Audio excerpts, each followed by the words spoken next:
Ever wonder how a former bus driver became one of the most controversial leaders in the world? Let's dive into the story of Nicolas Maduro, the man at the helm of Venezuela. His journey is a complex tale of politics, power, and a nation in turmoil. Born in Caracas in 1962, Maduro's early life was far from the presidential palace. He came from a working class family and, after high school, didn't go to university. Instead, he took a job that would unexpectedly shape his future, driving a bus for the Caracas metro system. But he wasn't just any driver. He quickly became a trade union leader, known for his charismatic personality and his passionate defense of workers' rights. This was where he honed his skills in negotiation and public speaking, skills that would prove crucial later on. His political awakening happened in the 1980s.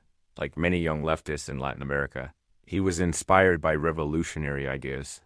He became involved with various socialist groups and was a staunch supporter of a rising political figure, Hugo Chavez.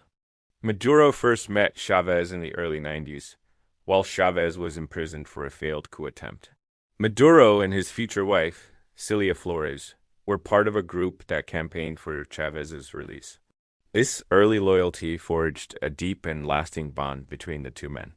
When Chavez was released and launched his political career, Maduro was right there with him.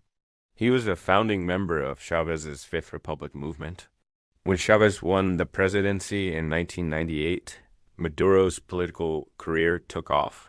He started as a deputy in the National Assembly, eventually becoming its president. His time in the legislature was marked by his unwavering support for Chavez's Bolivarian Revolution, a socialist project aimed at redistributing wealth and power. Maduro's international profile grew significantly when Chavez appointed him Minister of Foreign Affairs in 2006. For 6 years, he was the face of Venezuela on the world stage, traveling extensively and building alliances with countries that shared Chavez's anti-imperialist views, like Cuba, Russia, and China. He was a fierce defender of Venezuelan policy, known for his strong rhetoric against the United States. His time as foreign minister cemented his reputation as a loyal and capable member of Chavez's inner circle. The turning point came in late 2012. Hugo Chavez, battling cancer, knew his time was running out. In a dramatic televised address, he made a crucial announcement. If his health failed, he told the Venezuelan people they should vote for Nicolas Maduro.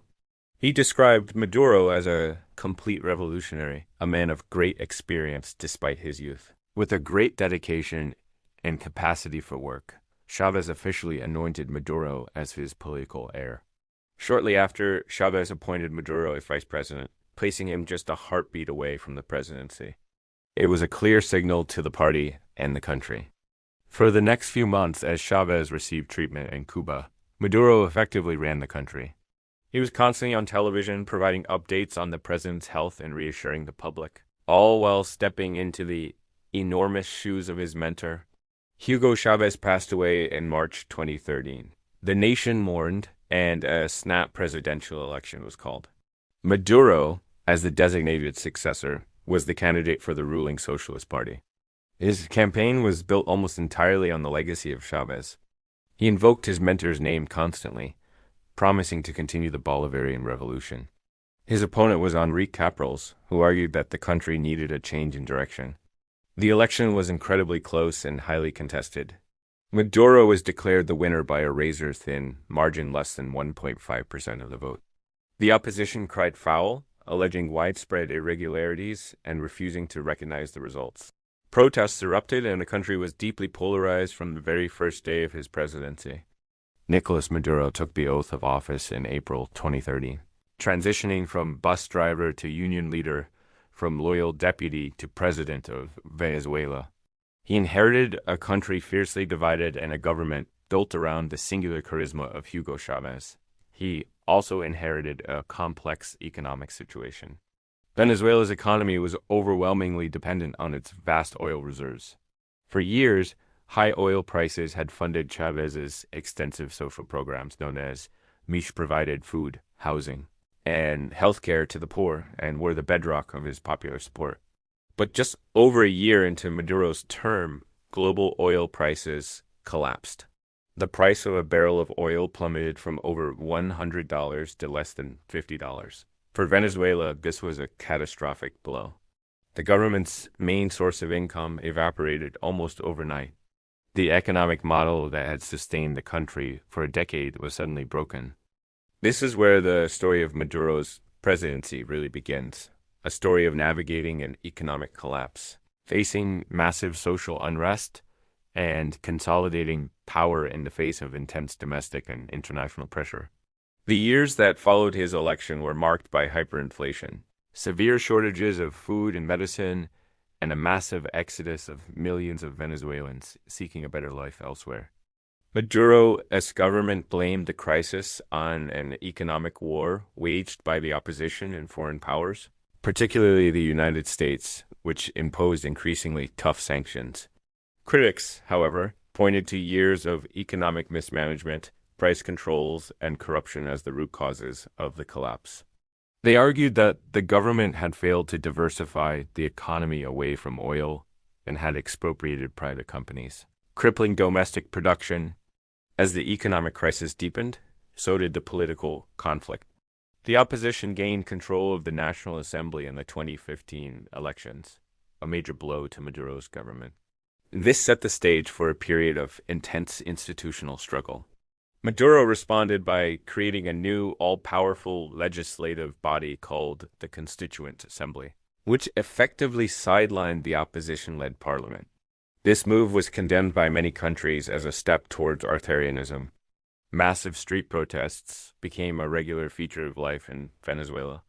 Demonstrations demanding Maduro's resignation were often met with a heavy-handed response from security forces, leading to numerous arrests and casualties. Human rights organizations raised alarms about the crackdown on dissent and the erosion of democratic freedoms. In 2018, Maduro sought re-election in a vote that was boycotted by the main opposition parties and widely considered illegitimate by the United States, the European Union, and many Latin American nations. After he was sworn in for a second term in January 2019, the political crisis reached a fever pitch. The head of the National Assembly, Juan Guaido, declared himself the interim president of Venezuela, citing the Constitution. He was quickly recognized by over 50 countries, creating an unprecedented situation with two rival claims to the presidency. For a time, it seemed like Maduro's hold on power was fragile, but he maintained the crucial loyalty of the Venezuelan military. Despite international pressure, sanctions, and internal challenges, the military leadership stood by him. This support proved to be the key to his political survival, from a bus driver in Caracas to a powerful and polarizing world figure. Nicholás Maduro's journey is a testament to his political skill, his loyalty to a powerful mentor, and his unwavering determination to hold on to power against all odds. His story is inextricably linked to the fate of Venezuela, a nation rich in resources, but plagued by deep political division and economic hardship. Understanding his rise is essential to understanding the complex reality of Venezuela today. Thank you for watching. If you found this look into Maduro's story interesting, please like this video and subscribe to our channel for more deep dives into the figures and events shaping our world. See you next time.